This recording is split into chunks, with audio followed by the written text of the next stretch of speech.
Welcome class eighth. जैसे कि हम पढ़ रहे थे कि इंग्लैंड ने कैलिको एक्ट स्टार्ट कराया। उसके लिए उस एक्ट के थ्रू यहाँ का जो टेक्सटाइल था, यहाँ का जो कपड़ा था वो बैन कर दिया उन्होंने, और यहाँ के जो प्रिंट्स थे वो उन्होंने कॉपी करने शुरू कर दिए। आगे हम देखते हैं, competition with Indian textile also led to search for technological innovation in England. कि कंपटीशन के चलते उन्होंने एक टेक्नोलॉजिकल इनोवेशन की। वो क्या थी? 1764 में स्पिनिंग जेनी का इन्वेंशन बाय जॉन के ने ये इन्वेंशन किया। किस लिए किया? ताकि प्रोडक्टिविटी बढ़ जाए, ट्रेडिशनल स्पिंडल्स की बजाय प्रोडक्टिविटी बढ़ जाए। उसके बाद स्टीम इंजन रिचर्ड ऑकराइट ने 1786 में स्टार्ट किया कॉटन टेक्सटाइल वीविंग को रेवोल्यूशनाइज करने के लिए। Cloth could be now woven in immense quantities and cheaply too. कि जो कपड़ा था वो बहुत ज़्यादा मात्रा में और सस्ते रेट पर अब बनाया जा सकता था। ये 17th सेंचुरी का व्यू है। स्पिनिंग जेनी क्या होता है? देखो, अ machine by which single worker could operate several spindles onto which thread was spun. When wheel was turned, all the spindles rotated. मतलब एक मशीन है जिससे कि कपड़ा बनाया जाता है। However, Indian textile continued to dominate world till the end of the 18th century. 18वीं सेंचुरी तक इंडियन टेक्सटाइल की जो मार्केट थी वो वर्ल्ड मार्केट को डोमिनेट करती रही। European trading companies, Dutch, French, English, ये इन सब ने बहुत प्रॉफिट कमाया यहाँ से कपड़ा ले जाकर वहाँ बेचकर। और ये जो कंपनीज थी इन्होंने कॉटन और सिल्क इंडिया से परचेज किया। कैसे? कि वो सिल्वर इंपोर्ट करते थे, मतलब यहाँ के जो लोग थे उनसे कपड़ा खरीदते थे और उनको सिल्वर बदले में दे देते थे, चांदी। लेकिन when East India Company gained political power in Bengal, it no longer had to import precious metal to buy Indian goods. कि जब इन्होंने पॉलिटिकल पावर में आ गए ना ब्रिटिशर्स, तो इन्होंने क्या किया कि जो मेटल ये मंगा रहे थे, गोल्ड या सिल्वर जो ये मंगा रहे थे, वो मंगाना बंद कर दिया। इन्होंने सोचा कि जो पैसा इनका यहाँ से ले रहे हैं ना हम, रेवेन्यू पीजेंट एंड जमींदार से, इंडिया से, उसी को इंडियन टेक्सटाइल खरीदने में इस्तेमाल करो। कि पैसा भी इनसे लो, उसके बाद वही पैसा इनको वापस दो और इनसे कपड़ा खरीद लो। Where the major centres of weaving in late 18th century. ये जो मैप है बेटा, ये इसमें आपने करना है। ये इसमें मेजर जो वीविंग सेंटर्स हैं वो आपने मार्क करने हैं। जैसे कि आपने मार्क करने हैं ये जो सिंबल्स हैं, स्टार है प्लेन वाइट के लिए, आगे जो सिंबल है चेक्स एंड स्ट्रिप्स, चिन्स, सिल्क। तो ये जो मैप है ये आप लोगों ने करना है, ध्यान से देख लेना इसको, ये नोटबुक में आपने ड्रॉ करना है। वीविंग सेंटर्स ये इसमें सारे मेंशन किए हुए हैं कि कौन सी जगह पर कौन सा मैप कौन सी टेक्सटाइल अवेलेबल होती थी। आगे हम देखते हैं हूवर वीवर्स। वीवर्स कौन थे? Weavers often belong to communities that specialised in weaving. Weavers वो होते थे जो वीविंग में स्पेशलाइजेशन जिनकी होती थी, और ये जो स्किल थी एक जनरेशन से दूसरे जनरेशन तक पास हो रही थी। तांती वीवर्स जो थे बंगाल के, जुलाहा, मोमिन, ये सारे जो वीवर्स थे ये एक जनरेशन से दूसरी जनरेशन तक इनका काम जो था वो स्प्रेड हो रहा था। सबसे पहली जो स्टेज थी production was spinning, done mostly by women करती थी।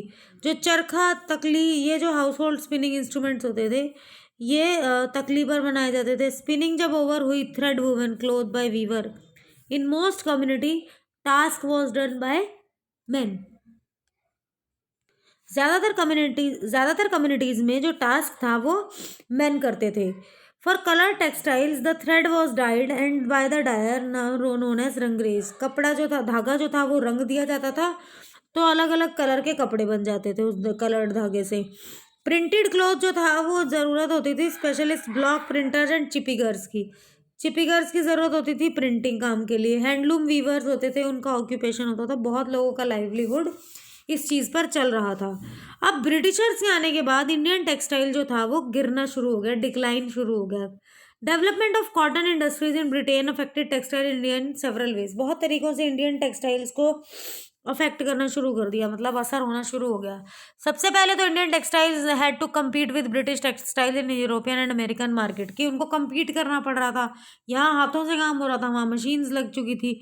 सेकंड क्या था, exporting textile to England became increasingly difficult because high duties, कि जो यहाँ से कपड़ा वो भेज रहे थे बाहर, तो इन पर टैक्स लगाया जा रहा था, तो वो यहाँ से बाहर भेज भी नहीं पा रहे थे ब्रिटेन में। 19th सेंचुरी जब शुरू हुई तो English made cotton textile successfully ousted Indian goods from traditional markets in Africa, America, Europe. Thousands of weaver जो इंडिया में थे अब बाहर, मतलब एम्प्लॉयमेंट उनकी ख़त्म हो गई थी।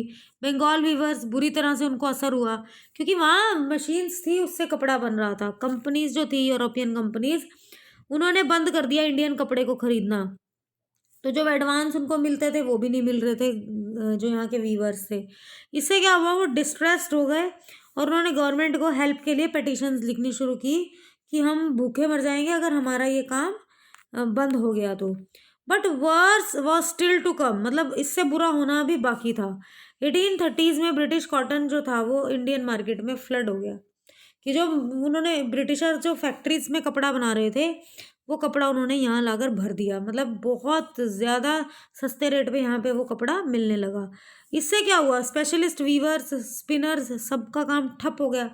बहुत सारी रूरल वुमेन जो थी स्पिनिंग करती थी, धागे से कपड़ा बनाती थी, वो जॉबलेस हो गई। हैंडलूम वीविंग जो थी कम्प्लीटली डिड नॉट डाई, वो अभी पूरी तरह ख़त्म नहीं हुई थी। वो क्यों, क्योंकि बहुत सारे कपड़े जो थे वो मशीन से नहीं बनते थे। How could machines produce saris with intricate borders, clothes with traditional woman patterns, कि सुंदर सुंदर जो साड़ियाँ हैं बॉर्डर्स वाली, ये सारी चीज़ें मशीन में नहीं बन सकती थी। These had wide demand not only amongst the rich but also amongst the middle class, middle class लोगों में भी इसकी बहुत डिमांड थी। मैन्युफैक्चरर्स जो थे ब्रिटेन में, और जो ये अलग अलग तरह का कपड़ा जो यूज़ हो रहा था वो मशीन से नहीं बन पा रहा था। आगे वो क्या बता रहा है कि जो शोलापुर था वेस्टर्न इंडिया में, मदुरई मदुरा साउथ इंडिया में, ये एमर्ज हो रहे थे वीविंग सेंटर्स के नाम पे लेट 19th सेंचुरी में। नेशनल मूवमेंट महात्मा गांधी ने शुरू किया, तो उसके through urged people to boycott imported textile, use hand spun hand woman cloth. Mahatma Gandhi ने कहा कि जो ये ब्रिटिशर्स यहाँ कपड़ा भर रहे हैं ना लाके, वो लेना बंद करो, बाइकआउट करो। उन्होंने खादी को मतलब खादी को नेशनलिज्म का सिंबल बना दिया। चरखे को बना दिया कि इंडिया जो है वो चरखा रिप्रेजेंट करेगा। पहले जो ट्राई कलर था इंडिया का झंडा था, तिरंगा, उसमें चरखा जो था वो मतलब इंडियन नेशनल कांग्रेस ने 1931 में अडॉप्ट कर लिया था, जहाँ पे आज अशोक चक्र है। उसके बाद कहते हैं कि जो वीवर्स थे, स्पिनर्स थे, उनके लाइवलीहुड कैसे चल रहे थे। बहुत सारे वीवर्स जो थे वो एग्रीकल्चरल लेबरर्स बन गए, कुछ माइग्रेट हो गए सिटीज़ में काम की सर्च में। Yet others went out country to work in plantation in Africa, बहुत सारे भारत इंडिया से बाहर चले गए। कुछ handloom weavers also found works in new cotton mills established in Bombay, Ahmedabad, Sholapur, Nagpur, Kanpur. यहाँ पर जब ये मिलें स्टार्ट हुई तो बहुत सारे लोगों को यहाँ पर भी काम मिलने लगा। तो ये हमारा अभी तक का चैप्टर था, बाकी का चैप्टर हम नेक्स्ट वीडियो में पढ़ेंगे।